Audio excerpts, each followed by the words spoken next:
Well, hello everybody. Welcome to Astro Psych 400. My name is Ned DeHaan. I'm the host of this program, as well as some other things on YouTube like BlackBoxOnlineRadio. Today I'm going to be doing a segment called Genius or Fraud, where I talk about someone and try to find out what is this person's true agenda. I did a previous episode on this channel about Dr. Robert Glover and his book, Dating Essentials for Men and No More Mr. Nice Guy. If you haven't heard that one yet, I would invite you to listen to it, as well as always hitting that like button and subscribing. Today I wanted to talk about Rollo Tomassi, someone who has been a very big influence on me in the last year and a half. About 18 months ago, I saw an interview with him on the channel Bulldog Mindset, which is hosted by John Sonmez, and instantly I was hooked. I wanted to know more about what he was thinking, what he had to say about men and women, and by his own admission, he likes to talk about intersectional dynamics. How do men and women coexist in the world? Rollo Tomassi has a very big platform, but when I was reading his book, The Rational Male, Volume 1, he has 4 of them out now, I found that he was presenting himself as someone who was not an academic expert. It was only until recently I learned that he actually studied psychology in college, but he says, by his own admission, once again, in The Rational Male, he's not a scientist, not a psychologist, not a PhD, just somebody who has connected a few dots together. So it's coming at it from a standpoint of commentary. And I've also found that it's very nice to have a program that is discussing something that you're curious about and done in a weekly 3 or 4 hour live stream, because maybe if you're at work or something like I was, just put on the headphones and it makes the day go by faster when someone has put it out very, very extensive episodes. And it really goes to show you that when someone is talking about something like how do men and women coexist in the world, it is an endless mystery. It's an endless supply of material for discussion. But Rollo Tomassi is also the creator of the Iron Rules of Tomassi, which I will read right now, and also citing Red Pill for creating this here. Red Pill N is actually the name of the user who transcribed these out. Iron Rule of Tomassi number 1. Frame is everything. Be aware of the subconscious balance of whose frame in which you are operating. Rule 2. Never, under the pain of death, honestly or dishonestly reveal the number of women you've slept with or explain in any detail of your sexual experiences to a current lover. Rule 3. Any woman who makes you wait for sex by her actions implies she is making you wait for sex. The sex is never worth the wait. Iron Rule 4. Never under any circumstance live with a woman you aren't married to or are not planning to marry within 6 months. Rule 5. Never allow a woman to be in control of the birth. Rule 6. Women are utterly incapable of loving a man in the way that he expects to be loved. Rule 7. It is always time and effort better spent developing new, fresh prospective women than it will be in attempting to reconstruct a failed relationship. Never root through the trash once the garbage has been dragged to the curb. You get messy and your neighbors see you do it. Iron Rule 8. Always let a woman figure out why she won't fuck you. Never do it for her. Iron Rule 9. Never self-deprecate under any circumstance. This is a kiss of death that you self-initiate and is the antithesis of the prize mentality. So, on this list of iron rules, the one that I absolutely agree with the most is the one that I just read there, Iron Rule number 9. Never self-deprecate, because it's so tempting. It's so tempting to try and make people laugh and to even put yourself down to try and get along with people just to avoid the conflict, so to speak. But Rollo's completely right on that one. He is definitely aware of the fact that if you self-deprecate, people will not respect you, especially not women. The iron rule that I will challenge the most strongly is the one where it says, never let a woman be in control of the birth. Because I think that you might encounter some legal challenges to that, some actual legal repercussions if you try to say that the man has to be in control of the birth. One night, when I was just reading up on circuit court judges of New Jersey for some reason, I encountered a decision that dealt with this very subject, and it stated that a woman's right to medical privacy can trump or supersede a man's right to be involved, even if he is the biological father. So to say that a woman cannot be in control of the birth, you might not actually have the authority to make those types of decisions. But I think that Rollo's greater strengths are talking about being honest. And I love when he talks about politics in the general sense, and I love when he talks about spirituality in the general sense. When he gets very specific, sometimes, of course, we'll have disagreements, but just making the honest statement that men and women are different. We have different neurological programming. Men and women think in different ways. They behave in different ways. The male brain and the female brain are different. And a quote that I heard from Rollo, and I'm paraphrasing, is that some people love science. Some people love to talk about science, but only when it supports their political agenda. Once they say something like, oh yeah, climate change and we got to be pro-science, we got to save the earth, sure. But then they hear something like, yeah, the male brain and the female brain are different, and the male brain is actually more inclined for positions of leadership. They're like, no, no, no, that's not science. They're only picking and choosing certain pieces of science that fuel their emotions. And a big thing that I've noticed with Rollo Tomassi that I haven't heard too many people paying attention to in the comments section is he calls out a lot of people for being emotional. It's called the rational male, not the emotional male, but he calls out people for being emotional, even to the point where he explored some of this stuff in his fourth book about religion and spirituality, saying that someone gets high on drugs and they have this eye-opening spiritual experience. No, that's not an eye-opening spiritual experience. Your brain is being fried with drugs. And then the emotions that are connected to those experiences make you think that it's spiritual, but that's all just happening in the human brain. I mean, that's open for debate, actually, but I like his commentary on those things. Again, in the general sense, once he actually gets very specific, of course, you might take exception to some of the points that he is making. But I think that there's part of Rollo's claim to being a red pill, pro-masculine philosopher, if you will, that everybody points out. And that is that he hasn't actually lived through a lot of the experiences that he's trying to help people with. He says, by his own admission, that in his early 20s, they were the rock star 20s, and he was getting laid very frequently, never having a dry spell of sexuality greater than 6 months, getting tail like you wouldn't believe, even though he wasn't rich and wasn't driving a nice car, just had a pickup truck that didn't even have a tailgate, he just had a net on it. He was still getting laid frequently, and never had the dry spell of greater than 6 months.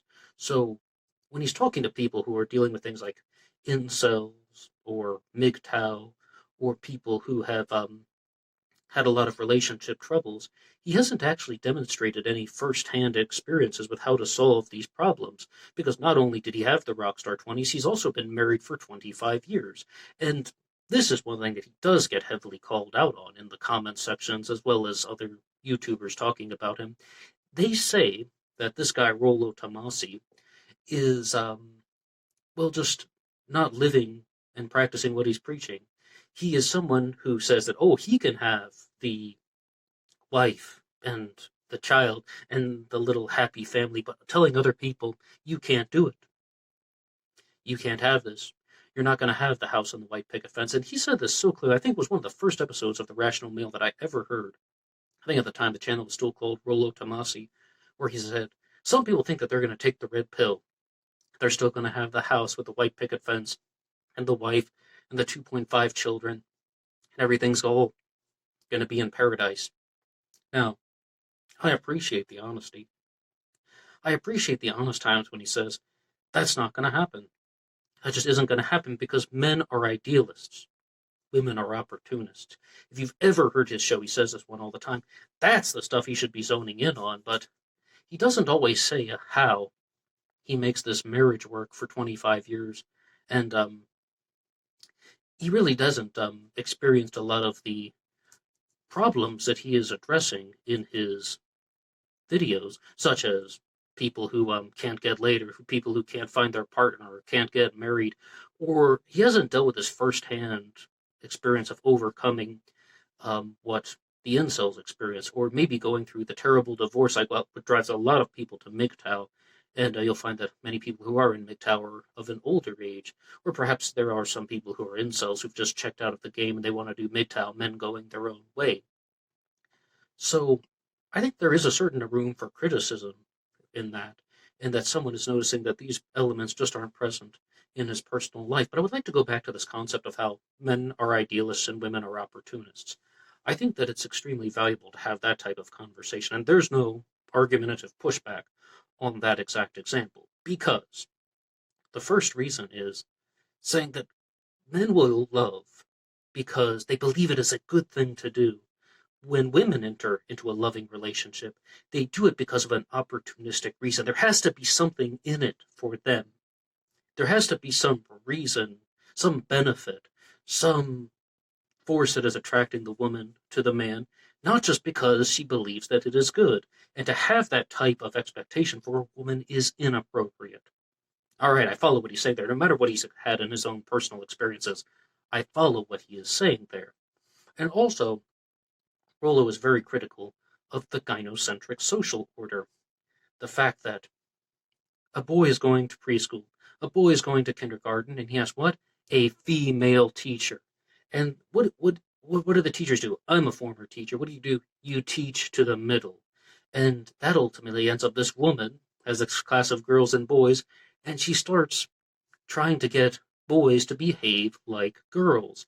And the ideal student in the mind of the female teacher is to have a boy who is going to be well behaved, who is going to be nice, who's going to be courteous, and then he grows up to become a boring nice guy. Yeah, that's all great for the elementary school classroom, in the first grade classroom, and all of this going up until 6th grade and 7th grade. Then he's going to enter into teen years, and it's going to be very difficult to talk to girls because he's just only going to be in this polite, harmless, non-rambunctious state of life. I have dealt with that one firsthand, absolutely. And it just doesn't create any type of energy at all in the relationships. It's a very difficult thing to overpower. And I think a much better antidote is just following your hormones. And I mean, I could talk to you all about, personal experiences, but we want to talk about Rollo's work and not anything to do with me. So I think that he is very good at addressing that problem. The gynocentric social order creates people to be boring nice guys, and then women want nothing to do with them. But Rollo is also very, very keen on pointing out how there are certain aspects of society that are flat out unfair to men. And this is heavily exemplified by the abortion debate. Because you might be thinking, okay, well, women are the ones who get pregnant, and she wants to say her body, her choice. It's her body who's affected, right? It was Rollo Tomassi who openly called out that system and said, if it's her body, her choice, it is the woman's responsibility to be on birth control. End of story. Women need to be responsible for their own contraception and not acting like it's the man's job. I was shocked when I heard a TV host once say, we need to tell men to put on condoms. Men put on condoms, does it not take two to tango? Well, even if it doesn't take two to tango, her body, her choice, she is responsible. This is not a man's issue. That is a woman's issue. Contraception and free thinking and her own individuality. And I think that most people truly understand that. They just don't necessarily want to admit it. But in many ways, though, I'm very thankful to have discovered Rollo Tomassi. He has definitely been I wouldn't say a favorite, but the host that I've listened to the most in the last year and a half, whom, as I said, a year and a half before I had not heard of him, but he's been around for many, many years. He was heavily involved with the foundations of the Red Pill philosophy, and that's why I think that he has a certain status today. But also, he is someone who is very critical of other red pill thinkers, or people who claim to be pro men's rights. I don't even know if red pill is the right word for them. Dr. Robert Glover, whom I've done an episode on, He's also very critical of Jordan Peterson, Stefan Molyneux, as well as even some more mainstream examples such as Dr. Phil. But with the stuff about Jordan Peterson, I think that one's very important because everything that I said about Rollo, like my whole critical stance on Rollo, he hasn't actually had these firsthand experiences. Jordan Peterson is 10 times worse because Rollo Tomassi is the guy who called him out on this stuff, saying that with Peterson, he married his high school sweetheart. The girl that lived across the street from him, he met her when he was, 8 years old, was it? They knew each other almost their entire lives. And if he married his high school sweetheart and he's talking to men, you need to grow up and take responsibility, then he never had to do any of those things. He never had to spend his 20s alone and lonely at night, or spend his 30s alone and lonely at night, or get ripped off in a miserable divorce where the woman took half of what he had earned. He never had to do that. Jeff Bezos had to do that, the whole divorce thing and losing $36 billion. Jordan Peterson? Nope. Stefan Molyneux is perhaps another very clear example of this. Stefan Molyneux is all telling people, oh no, you have to promote monogamy, saying that you have to be with one woman. Well, Stefan doesn't say that. Firstly, he has no friends. He spends all of his time either alone or with his family. And Stefan Molyneux is also someone whose wife runs a counseling service. And Stefan was promoting counseling and traditional therapy.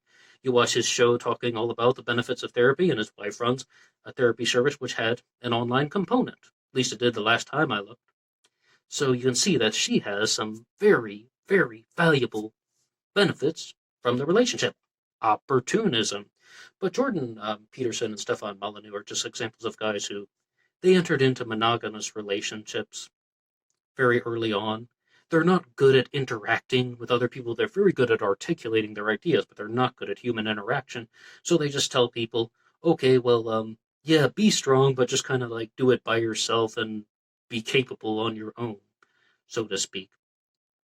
But also, they definitely do not actually have the first-hand experiences of overcoming these relationship hurdles that, again, they try to tell people about. And to a certain extent, Rollo fairly calls them out on their hypocrisy. But is there something else that you haven't heard in this episode that you would like to hear about from Rollo Tomassi or any of the other people that I've mentioned? What do you think about his stuff? Do you find his information to be helpful? As I said, I listen all the time. I'm a very big fan. I haven't kept up with some of the later episodes. I definitely liked that he had a productive discussion with Michaela Peterson, the daughter of Jordan Peterson, someone whom he was very critical of, and they were still able to break bread, so to speak. But what do you think? And what do you think about any of these things that we've said talking about relating to incels and MGTOW without actually going through those experiences on their own? Does that make them hypocritical or frauds, or they don't know what they're talking about? What do you want to say? Put your ideas in the comment section down below. One more time, my name is Ned DeHaan, and I'm the host of Astro Psych 400, which is also the home of the podcast for sleep. So if you're having any trouble going to sleep at night, you can find a podcast that is customized to help people fall asleep here on this channel. And as always, you can like and subscribe one more time. And that'll be all for me now. Until next time.